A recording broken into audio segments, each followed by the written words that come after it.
दिलबर मेरे कब तक मुझे ऐसे ही तड़पाओगे, मैं आग दिल में लगा दूंगा। जो भाई दिल में आग नहीं लगानी है, अपने को यहां पर नर्वस सिस्टम पढ़ना है। तो मेरे प्यारे भाइयों और बहनों, हम स्टार्ट करने जा रहे हैं अपना चैप्टर, जिसको अगर हम सिंपल हिंदी भाषा में बोले तो नर्वस सिस्टम वाला चैप्टर इसको हम अब बोल सकते हैं। तो यहां पर जो चीजें लिखी हुई हैं, ये कोऑर्डिनेशन, न्यूरल सिस्टम, इसकी इंग्लिश डेफिनेशन अपनी एनसीईआरटी में लिखी है, उसको सिंपल भाषा में समझा देता हूं। देखो, अगर आप बोलो कि हम तेरा हाथ यहां पर रख के इसके ऊपर अभी हम हथौड़ा मारेंगे, अब सिंपल सी बात है, मेरे को पता लग गया कि भाई ये है ना, आपके इरादे कुछ ठीक नहीं है, मेरे हाथ की ऐसी तैसी आप करने वाले हो, तो मैं क्या करूंगा, मेरा दिमाग क्या करेगा, मेरा दिमाग सोचेगा, सबसे पहले क्या सोचेगा, इस हाथ को मेरे को यहां से हटा लेना चाहिए, है ना, हटा लेना चाहिए।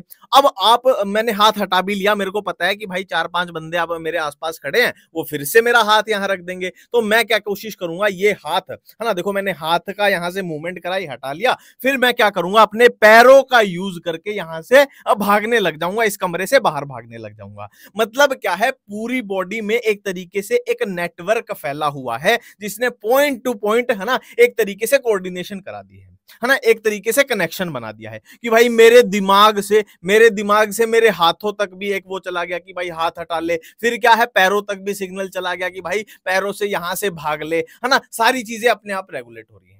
ठीक है, तो यही वो बातें की गई है कि कोऑर्डिनेशन मतलब भाई जो ऑर्गन है ना, कि ब्रेन है, हैंड है, पैर है, ये आपस में कोऑर्डिनेट कर पा रहे हैं, किस वजह से कि पूरी बॉडी में एक नेटवर्क बिछा हुआ है, नर्वस सिस्टम पूरी बॉडी में फैला हुआ है, जो point two point connection provide करा रहा है, जिससे सारे ऑर्गन क्या है, एक तरीके से कोऑर्डिनेट कर पा रहे हैं और फंक्शन कर पा रहे हैं। यही बातें यहां पर लिखी हुई हैं। ठीक है, अब नर्वस सिस्टम बनता कैसे है, तो यह लिखा हुआ है कि all animals, neural system of all animals composed of neuron से बनता है। न्यूरॉन क्या है, हाईली स्पेशलाइज्ड सेल्स हैं, जो क्या कर सकती हैं, स्टिमुलाई को डिटेक्ट कर सकती हैं, रिसीव कर सकती हैं, ट्रांसमिट कर सकती हैं।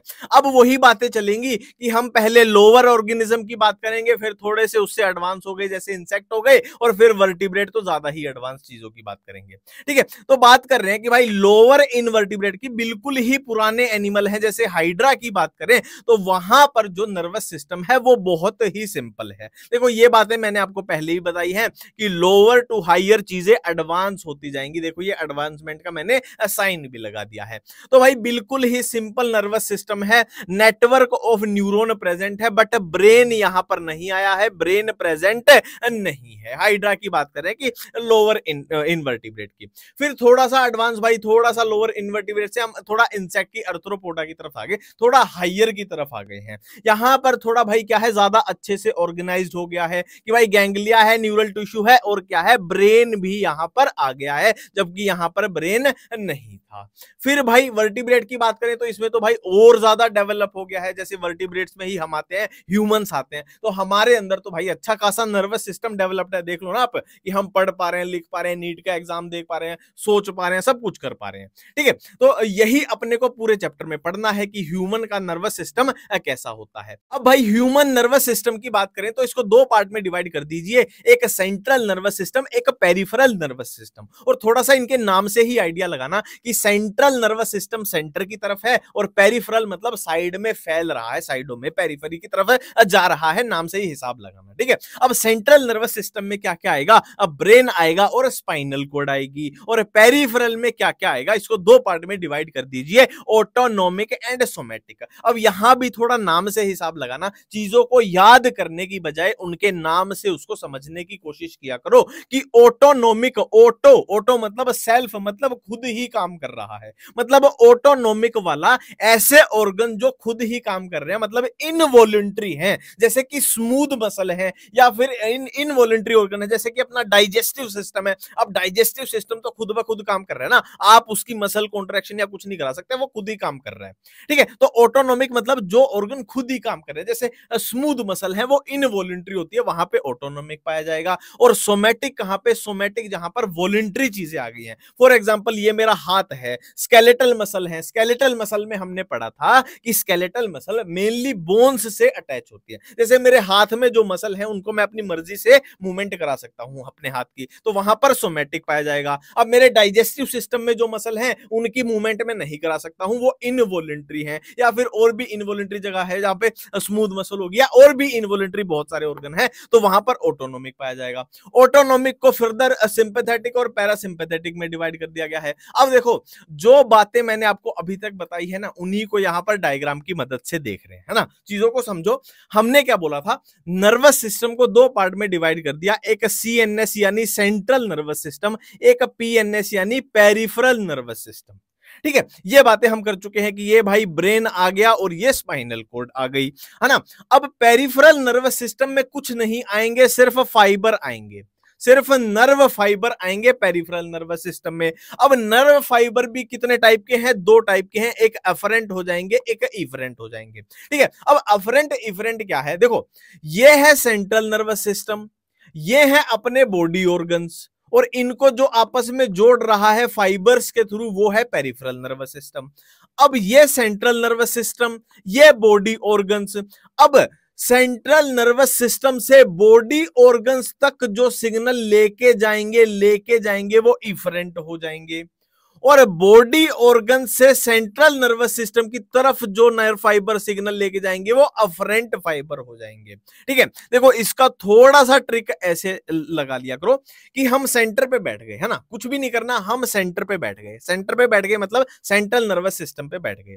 अब जो आएगा ए फॉर अफरेंट, और ये रूल हमेशा लगेगा, कहीं भी लगा लेना, कहीं भी पूरी बायोलॉजी में लगा लेना कि आप सेंटर के ऊपर जो मेन सेंटर है वहां पर बैठ जाना, जो आपकी तरफ आएगा ए फॉर अफरेंट। ठीक है, और बाकी का बच गया इफरेंट बच गया। ठीक है, इतनी बातें समझ में आ गई।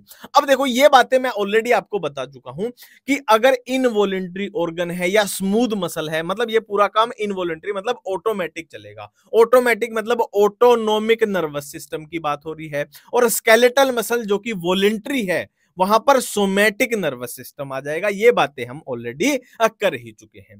ठीक है, अब हमने बात की थी कि पूरे नर्वस सिस्टम में मेन जो यूनिट है अपने को न्यूरॉन के बारे में ही पढ़ना है। ठीक है, न्यूरॉन से ही हो रहा है जो कुछ हो रहा है। ठीक है, तो न्यूरॉन की स्ट्रक्चर की बात करें तो न्यूरॉन की स्ट्रक्चर में मोटे मोटे तौर पर तीन चीजें आपको दिखाई देंगी। एक तो ये देखो बाहर पंजे से ये पंजे से निकल रहे हैं ये, एक ये आपको ये जो सेल जैसी दिखाई दे रही है, और एक ये लंबा धागा सा दिखाई दे रहा है। तीन चीजें आपको दिखाई देंगी, और इन्हीं तीन चीजों को डिवाइड हमने कर लिया है कि ये पंजे से ये हमने अलग निकाल लिया, इसको क्या बोलते हैं, डेंड्राइट बोलते हैं। और बीच में देखो ये सेल जैसी स्ट्रक्चर दिखाई दे रही है, मैं जानबूझ के इसको सेल बोल रहा हूं, आपको रिलेट हो जाएगी सारी चीजें। इसको हम सेल बॉडी या सोमा या साइटोन बोलते हैं। और ये जो लंबा धागा सा गया है, ये फाइबर जैसा गया है, इसको एक्सोन बोलते हैं। ठीक है, अब एक कंफ्यूजन यहीं पे दूर कर लेते हैं कि सिग्नल आएगा कैसे। देखो ऐसे सिग्नल आएगा, ऐसे आएगा और ऐसे जाएगा। ठीक है, ऐसे सिग्नल आएगा, ऐसे आएगा और ऐसे जाएगा। अब आपसे पूछ लिया जाए, देखो यहां पर भी मेन सेंटर किसको मान लेते हैं, सेल बॉडी को मान लेते हैं,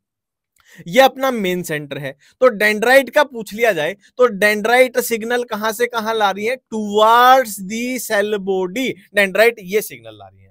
और एक्सोन का पूछ लिया जाए तो एक्सोन कैसे सिग्नल की away from the cell body, ये बातें एनसीईआरटी में लिखी भी गई हैं। देखो डेंड्राइट के बारे में लिखी गई transmit impulse toward cell body, और एक्सोन के बारे में लिखा गया है transmit impulse away from the cell body. ठीक है, अब मैंने बोला इस चीज को, ये जो सेल बॉडी जो है, इसको एक सेल ही कंसीडर कर लिया करो। सेल क्यों कंसीडर कर लिया करो, देखो ये दिखने में भी थोड़ा लग रही है ना। अब सेल इसको कंसीडर कर लेंगे तो जाहिर सी बात है सेल के पास साइटोप्लाज्म भी होता है तो ये इसका साइटोप्लाज्म हो जाएगा, सेल के पास न्यूक्लियस भी होता है तो ये इसका न्यूक्लियस भी हो जाएगा, और सेल के पास क्या होता है, सेल ऑर्गेनेलीज भी होती हैं तो इसके पास सेल ऑर्गेनेली भी। ठीक है, वही बातें एनसीईआरटी लिखती है कि इसके पास साइटोप्लाज्म भी है, इसके पास सेल ऑर्गेनेली भी है, और डायग्राम में न्यूक्लियस अपने को दिखाई दे रहा है, मतलब सेल वाली ही सारी चीजें हैं। अब एक चीज आएगी निजल्स ग्रेन्यूल्स, इनको ऐसे याद रखना कि भाई चाहे डेंड्राइट की बात हो चाहे सेल बॉडी की बात हो, दोनों में ही निजल्स ग्रेन्यूल्स प्रेजेंट होंगे, इतना ही आपको याद रखना है, निजल्स ग्रेन्यूल, है ना। एक्सोन में तो देखो डायग्राम में कहीं भी आपको इमेजिन भी नहीं हो रहा है यहाँ पे कोई ग्रेन्यूल है, तो यहां पर नहीं होंगे, इन दोनों में होंगे, ठीक है। अब एक्सोन पे अगर हम ध्यान दें, यहां पर इस डायग्राम में देखते हैं क्योंकि इसमें लेबलिंग है अपने पास अवेलेबल। एक्सोन में अगर ध्यान दें तो एक्सोन के पास देखो ये है स्वॉन सेल है, ये स्वॉन सेल है, ये स्वॉन सेल है, ये स्वॉन सेल है, ये स्वॉन सेल है। अब स्वॉन सेल क्या कर रही है, माइलिन शीथ की फॉर्मेशन कर रही है अराउंड एक्सोन। ये माइलिन शीथ बना दी, ये माइलिन शीथ बना दी, ये माइलिन शीथ बना दी, और जहां पर देखो बीच बीच में ये गैप आ गया, यहां पर माइलिन शीथ प्रेजेंट नहीं है, ये गैप आ गया, यहां पर माइलिन शीथ प्रेजेंट नहीं है, ये गैप आ गया, यहां पर माइलिन शीथ प्रेजेंट नहीं है, इसको नोड ऑफ रेनवियर बोल दिया जाता है, ठीक है। इतनी बातें क्लियर है। अब आप पूछोगे क्या स्वॉन सेल ही माइलिन शीथ को बनाती है? देखो भाई, इसके दो आंसर हैं कि अगर सेंट्रल नर्वस सिस्टम की बात की जाए तो माइलिन शीथ को कौन बनाता है, ओलिगोडेंड्रोसाइट सेल, ठीक है। और अगर पेरिफेरल नर्वस सिस्टम की बात की जाए तो वहां पर स्वॉन सेल ही बनाती है। बट अपनी एनसीईआरटी के हिसाब से क्या है, हम जब माइलिनेटेड नॉन माइलिनेटेड फाइबर करते हैं तो वहां पर ऐसे लिखा ही हुआ है कि स्वॉन सेल बनाती है, तो आपको पेरिफेरल के हिसाब से ही याद रखना है। हाँ, स्पेसिफिक क्वेश्चन आ जाए कि सेंट्रल नर्वस सिस्टम में कौन बनाता है, तो ओलिगोडेंड्रोसाइट सेल वो आपको याद रखनी है। तो ये सारी चीजें एनसीईआरटी की यहां पर कवर हो चुकी हैं। अब देखो यहां पर थोड़ा सा देखते हैं, देखो ये एक्सोन यहां से आया, यहां से आया, यहां से आया, क्या मैं बोल सकता हूं यहां पर एक्सोन खत्म हो रहा है, यहां पर एक्सोन खत्म हो रहा है मतलब टर्मिनेट हो रहा है, तो इसको क्या बोल दिया जाएगा, एक्सोनल टर्मिनल, मतलब जहां एक्सोन टर्मिनेट यानी खत्म हो रहा है। तो एक्सोन यहां पर खत्म हो गया, तो यहां पर आपको ये बल्ब जैसी स्ट्रक्चर दिखाई दे रही है, नोब जैसी, इनको क्या बोल देंगे, साइनेप्टिक नोब, बल्ब जैसे दिखाई दे रहे हैं, इसको क्या बोल देंगे, साइनेप्टिक नोब। साइनेप्टिक नोब के अंदर क्या होता है, यहीं पर इस मामले को खत्म करते हैं। ये है देखो भाई, इसी को हमने जूम कर लिया कि ये साइनेप्टिक नोब है। साइनेप्टिक नोब के अंदर क्या होते हैं, साइनेप्टिक वेसिकल होते हैं। साइनेप्टिक वेसिकल के अंदर क्या होते हैं, न्यूरोट्रांसमीटर भरे होते हैं, और न्यूरोट्रांसमीटर का फंक्शन क्या होता है वो आगे जाके अपने को पता लग जाएगा, है ना। इसी से तो हो रहा है जो हो रहा है, सिग्नल जो जा रहा है इसी की हेल्प से जा रहा है, आगे आपको पता लग जाएगा। ये वही बातें लिखी हुई हैं, है ना, कि एक्सोन का जो डिस्टल एंड है वो ब्रांच्ड है और लास्ट में देखो एक नोब बना रहा है, वही चीजें यहां पर लिखी हुई है, ठीक है। अब देखो मैं बोल दूं अगर सेल बॉडी का क्लस्टर है, क्लस्टर को हिंदी में बोलते हैं समूह, तो सेल बॉडी के समूह को सेंट्रल नर्वस सिस्टम में क्या बोला जाता है, न्यूक्लियाई, और पेरिफेरल नर्वस सिस्टम में क्या बोला जाता है, गैंग्लिया बोला जाता है। और एक्सोन के बंडल को देखो, ये एक एक्सोन है, ऐसे ऐसे बहुत सारे एक्सोन हो तो क्या मैं बोल सकता हूं ये एक्सोन का बंडल बन गया है, तो एक्सोन के बंडल को सेंट्रल नर्वस सिस्टम में ट्रैक्ट बोला जाता है और पेरिफेरल में उसको नर्व बोल दिया जाता है। अब माइलिनेटेड नॉन माइलिनेटेड ये बात तो हम कर ही चुके हैं ऑलरेडी कि अगर स्वॉन सेल माइलिन शीथ बना दे एक्सोन के अराउंड, देखो यहां पे हमने किया था कि भाई ये स्वॉन सेल है, ये स्वॉन सेल है, अगर ये माइलिन शीथ बना दे तो फाइबर कैसा हो जाएगा, माइलिनेटेड नर्व फाइबर, और अगर ये माइलिन शीथ ना बनाए स्वॉन सेल तो नॉन माइलिनेटेड नर्व फाइबर। अब माइलिनेटेड नर्व फाइबर कहां पाए जाते हैं, मेनली सेंट्रल नर्वस सिस्टम में पाए जाते हैं, ठीक है, और नॉन माइलिनेटेड वाले किसमें, अपने पेरिफेरल नर्वस सिस्टम में पाए जाते हैं। अब न्यूरॉन की बात करें, देखो यहां पर हमने जो न्यूरॉन देखा था उसके पास बहुत सारे डेंड्राइट थे, देखो उसके पास क्या थे, बहुत सारे डेंड्राइट थे, बट सारे न्यूरॉन ऐसे नहीं होते भाई। कैसे कैसे हो सकते हैं, वही चीज हम यहां देख रहे हैं। कहां गया बेटा, मिल जा, नहीं भाई यहां नहीं था, यहां था, ठीक है, ठीक है। देखो ये सेल बॉडी से, ये वाला गेम है ना, आपको सेल बॉडी से खेलना है कि ये सेल बॉडी है, ये सेल बॉडी है, ये सेल बॉडी है, ठीक है। अब देखो सेल बॉडी की एक डायरेक्शन यहां हो गई, एक डायरेक्शन यहां, एक यहां, एक यहां, एक यहां, मतलब क्या है, मल्टी डायरेक्शनल हो रहा है, तो मल्टीपोलर हो गया कि पोलैरिटी मल्टी डायरेक्शन में जा रही है। कि देखो सिंपल सी बात है, एक्सोन जो है वो हमेशा एक ही होगा, एक्सोन हमेशा एक ही होगा, एक्सोन हमेशा एक ही होगा। डेंड्राइट है जिसका नंबर जो है ना अपने को खेलने को मिलेगा कि डेंड्राइट बहुत सारे कर दिए, मल्टी डायरेक्शन हो गया तो मल्टीपोलर हो गया, है ना। अब एक डेंड्राइट है, एक क्या है, एक्सोन है, तो क्या हो गया, बायपोलर की दो ही डायरेक्शन है, एक ये वाली डायरेक्शन, एक ये वाली डायरेक्शन बन रही है, ठीक है। यूनिपोलर देखो, अब इसके पास डेंड्राइट ही नहीं है, सिर्फ एक्सोन है, तो ये यूनिपोलर हो जाएगा, वही बातें लिखी गई हैं। अब कहां कहां प्रेजेंट होंगे ये आपको याद रखना पड़ेगा कि सेरिब्रल कॉर्टेक्स में मल्टीपोलर पाया जाएगा और रेटिना ऑफ आई में बायपोलर न्यूरॉन पाए जाएंगे और फाउंड इन एम्ब्रियोनिक स्टेज में कौन सा, यूनिपोलर पाया जाएगा। इसको थोड़ा आइडिया ऐसे भी लगा लेना कि देखो ये तो देखने से ही लग रहा बच्चा सा है, बच्चा सा है मतलब पूरी स्ट्रक्चर इसके पास आई ही नहीं है, तो बच्चा है तो मतलब एम्ब्रियोनिक स्टेज में है ना, ये बात याद रखना। अब ये सेरिब्रल कॉर्टेक्स में क्यों पाया जाएगा, क्योंकि वहां पे भाई बहुत सारे कनेक्शन की जरूरत है, दिमाग से ब्रेन से हमें बहुत सारे कनेक्शन भेजने हैं, तो इसीलिए इसके पास मल्टी डायरेक्शन है, ये थोड़ा याद रख लेना है ना। बायपोलर हमारे पास आंखें जो होती हैं दो होती हैं, बाय मतलब दो, तो ये बायपोलर हो जाएगा। थोड़ी बहुत टेक्निक है भाई याद करने की, अच्छा लगे तो है ना, बाकी आपको आता ही है सब कुछ, कोई कमी है ही नहीं है, ठीक है। अब हम नर्व इंपल्स का कंडक्शन देखने वाले हैं और इसमें बहुत सारे बच्चों को कंफ्यूजन होती है ना, तो कंफ्यूजन से बचने के लिए भाई मैं जो जो बोलूं उसको याद रखना, आपका कोई क्वेश्चन नहीं गलत होगा, सारे आप सोल्व कर दोगे, ठीक है। यहां पर देखो ये हमारे पास एक्सोन था, ठीक है, ये हमारे पास एक्सोन है। अगर मैं एक्सोन का, इस एक्सोन का इतना सा हिस्सा काट के ले जाते हैं, और इसको क्या मैं बोल सकता हूं कि ये एक्सोन की मेम्ब्रेन है, ये एक्सोन की मेम्ब्रेन है, और ये वाला अंदर वाला पार्ट है, ये एक्सोनल मेम्ब्रेन के अंदर का पार्ट है, और ये एक्सोन की मेम्ब्रेन के बाहर का पार्ट है। तो इतना सा पोर्शन हम इस एक्सोन का यहां से कट करके ले जाते हैं, कहां ले जाते हैं, यहां ले जाते हैं, यहां ले जाते हैं, ठीक है। तो ये वही है भाई, ये लंबा सा ऐसे एक्सोन है, तो हम इसका इतना सा पार्ट देख रहे हैं, ये एक्सोन के अंदर का हिस्सा है, अंदर का हिस्सा है, और ये एक्सोन के बाहर का हिस्सा है, ठीक है, इतनी बात क्लियर है। और ये क्या है भाई, एक्सोन की मेम्ब्रेन हो गई, सिंपल सी बात है, ठीक है। अब यहां पर अपने को देखने पे क्या दिखाई दे रहा है कि अभी कुछ भी नहीं हो रहा, बिल्कुल रेस्ट वाली कंडीशन है, बिल्कुल शांत वाली कंडीशन है, रेस्टिंग स्टेज पे अपने को क्या दिखाई दिया एक्सोन की मेम्ब्रेन पे कि बाहर बहुत सारे क्या हैं, पॉजिटिव हैं, बाहर बहुत सारे पॉजिटिव हैं, अंदर बहुत सारे नेगेटिव हैं, मतलब नेट बाहर जो चार्ज है वो पॉजिटिव है, नेट अंदर जो है नेगेटिव है। अब हमारा इंटरेस्ट ये है आखिर ये हुआ कैसे, बाहर पॉजिटिव अंदर नेगेटिव, ये हुआ कैसे, तो इसमें हमारा इंटरेस्ट है। तो यहां पर देखो अपने को तीन चीजें देखने को मिलेंगी, तीन चीजें है ना, मैं जैसे बोल रहा हूं ना, ये लिखा हुआ है, इस पे ध्यान मत दो, मेरी आवाज पे ध्यान दो। तीन चीजें अपने को देख को मिलेगी। पहली चीज सोडियम पोटेशियम पंप, ये पहली चीज हो गई। दूसरी चीज अपने को मिलेगी सोडियम वोल्टेज गेटेड चैनल, और तीसरी चीज पोटेशियम वोल्टेज गेटेड चैनल। तीन ही चीजों से अपने को खेलना है, सोडियम पोटेशियम पंप नंबर एक, नंबर दो sodium voltage gated channel, number तीन पोटेशियम वोल्टेज गेटेड चैनल। इतनी बातें क्लियर हैं, बिल्कुल ही क्लियर हैं। अब हम देखते हैं ये आखिर हुआ कैसे। देखो ये जो मेम्ब्रेन होती है ना, ये जो मेम्ब्रेन होती है ये सोडियम आयन के लिए इम्परमिएबल होती है, मतलब ये सोडियम आयन को अंदर आने ही नहीं देगी, इम्परमिएबल है।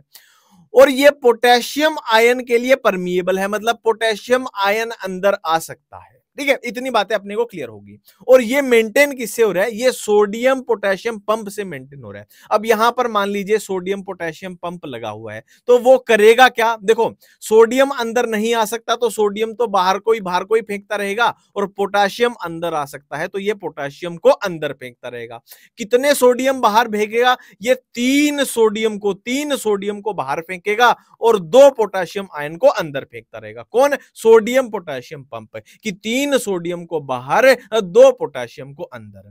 तो तीन पॉजिटिव चार्ज बाहर हो रहे हैं, दो पॉजिटिव चार्ज अंदर हो रहे हैं, तो नेट बाहर पॉजिटिव चार्ज आएगा, नेट अंदर नेगेटिव हो जाएगा। एक तो ये रीजन हो गया है ना, थोड़ा आइडिया इससे भी लगा सकते हो। एक और चीज है ना, जिससे थोड़ा और पक्की हो जाएगी आपकी बात, कि जो नेगेटिव चार्ज प्रोटीन है ना, नेगेटिवली चार्ज प्रोटीन है, उनके लिए भी ये मेम्ब्रेन इम्परमिएबल है। मतलब देखो यहां पर प्रेजेंट है, नेगेटिव प्रोटीन है, नेगेटिव प्रोटीन है, नेगेटिव प्रोटीन है, नेगेटिव प्रोटीन है। अब ये मेम्ब्रेन इम्परमिएबल है, तो ये नेगेटिव प्रोटीन इससे बाहर जा ही नहीं सकता है, मतलब अंदर ये नेगेटिव चार्ज प्रोवाइड कर रहे हैं। मतलब दोनों ही बातें, कि तीन सोडियम बाहर, दो पोटेशियम अंदर, ये एक बात, और दूसरी बात नेगेटिव चार्ज प्रोटीन भी अंदर ही है। दोनों ही बातें किस तरफ इशारा कर रही हैं, कि बाहर नेट पॉजिटिव चार्ज हो जाएगा, अंदर अंदर नेट नेगेटिव चार्ज हो जाएगा और ये बिल्कुल ही शांत कंडीशन है, ये एक रेस्टिंग कंडीशन है। ये कौन सी कंडीशन है? पोलराइज्ड कंडीशन है।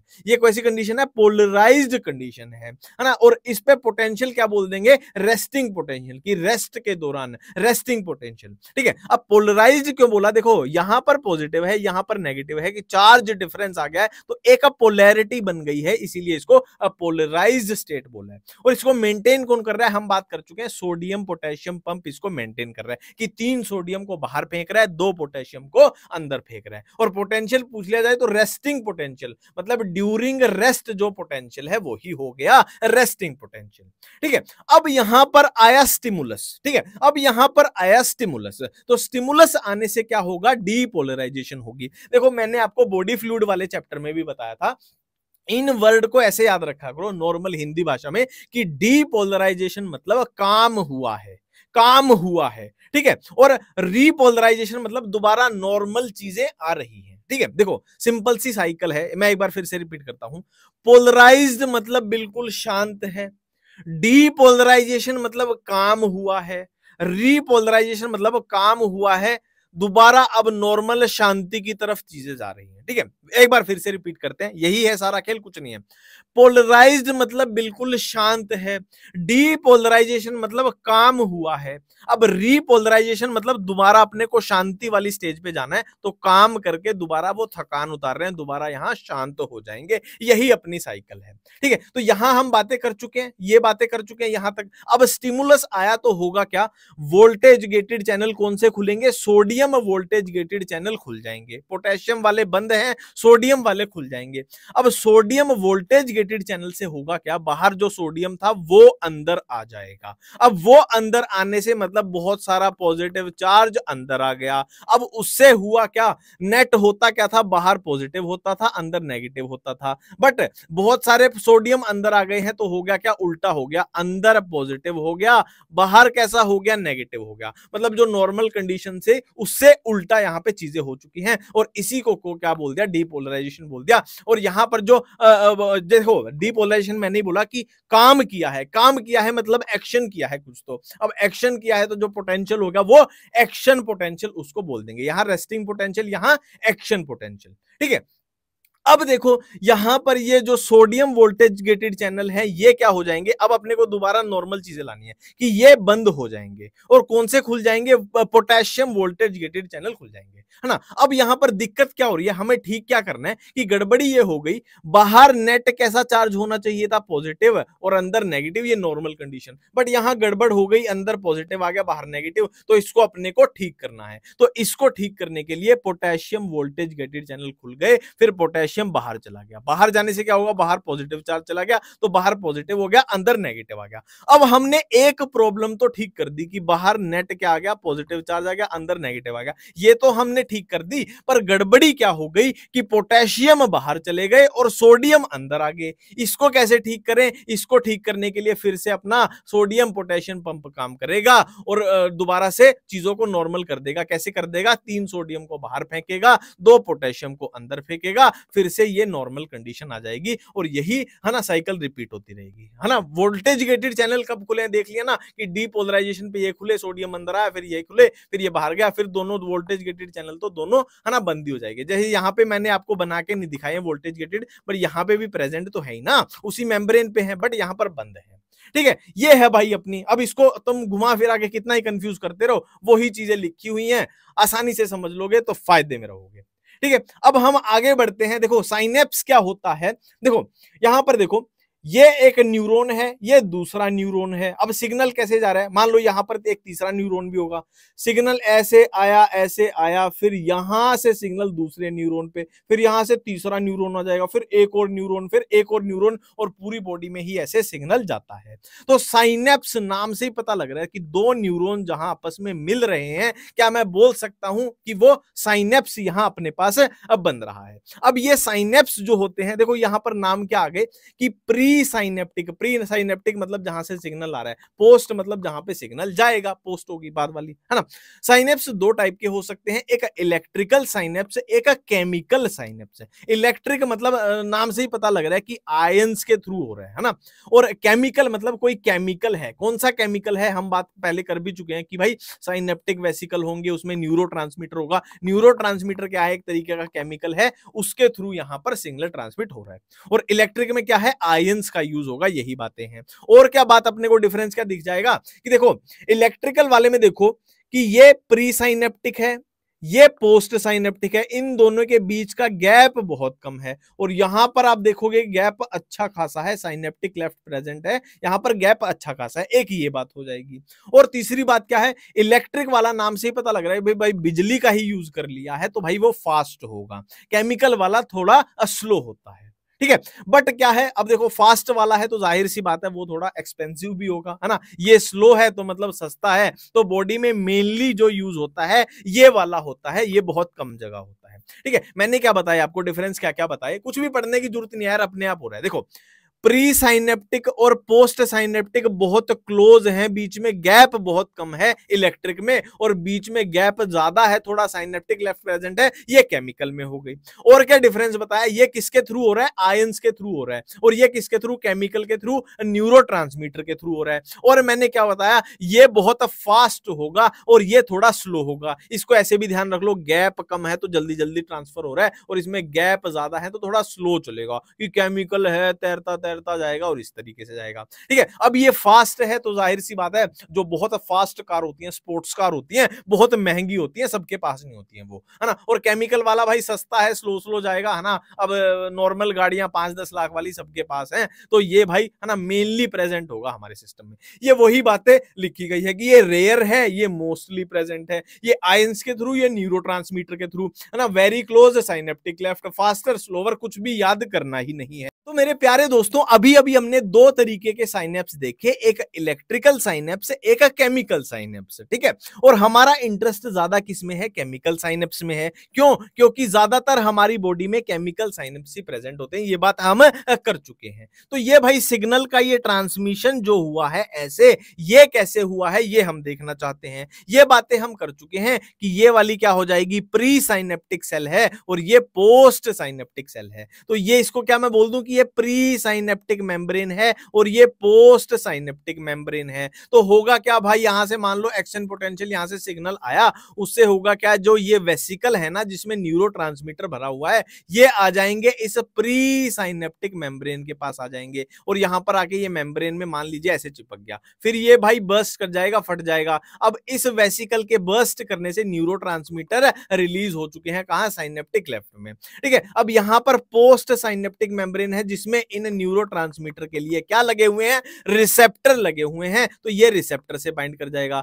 अब न्यूरोट्रांसमीटर के यहां रिसेप्टर पर बाइंड करने के बाद क्या होगा, यहां पर केमिकल लोचा होगा थोड़ा बहुत, उस केमिकल लोचे से इसमें भी क्या है, एक्शन पोटेंशियल जनरेट हो जाएगा, फिर वो एक्शन पोटेंशियल आगे ऐसे ही सिग्नल जाता रहेगा। और यही बातें भाई यहां अंग्रेजी में लिखी गई है।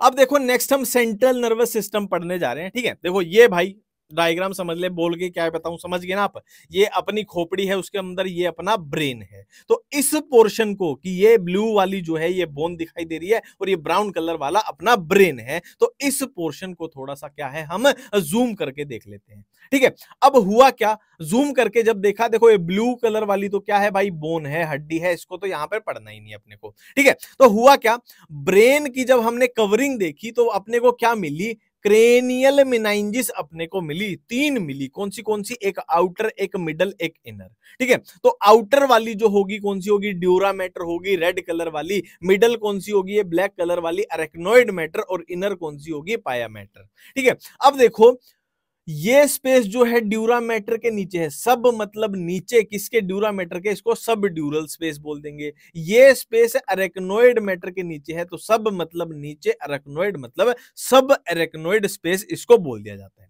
ठीक है, तो सारी बातें क्लियर हैं कि ये वाली बोन हो गई। फिर 3 लेयर हैं, 1 2 3, ड्यूरामेटर, अरेक्नोइड, पायामेटर। ठीक है, स्पेस हो गया कि ड्यूरामेटर के नीचे तो सब ड्यूरल स्पेस, अरेक्नोइड मैटर के नीचे तो सब अरेक्नोइड स्पेस हो जाएगा। फिर ये अपना पूरा ब्रेन आ ही चुका है। ब्रेन का भाई ये एनसीईआरटी वाला डायग्राम है। जो भी लेबलिंग है इनको थोड़ा ध्यान में रख लेना, डायरेक्ट एग्जाम में डायग्राम के साथ लेबलिंग आ जाएगी तो कंफ्यूजन होनी नहीं चाहिए। अब ब्रेन के भाई 3 पार्ट हैं, एक फोर ब्रेन, एक कहां गया बेटा मिड ब्रेन, और एक हाइंड ब्रेन। फोर ब्रेन मतलब आगे वाला, मिड ब्रेन मतलब बीच वाला, हाइंड ब्रेन मतलब पीछे वाला। तो फोर ब्रेन की बात करें तो ये 3 पार्ट में डिवाइड हो जाता है, सेरिब्रम, डायंसिफेलोन, ओल्फैक्टरी लोब्स।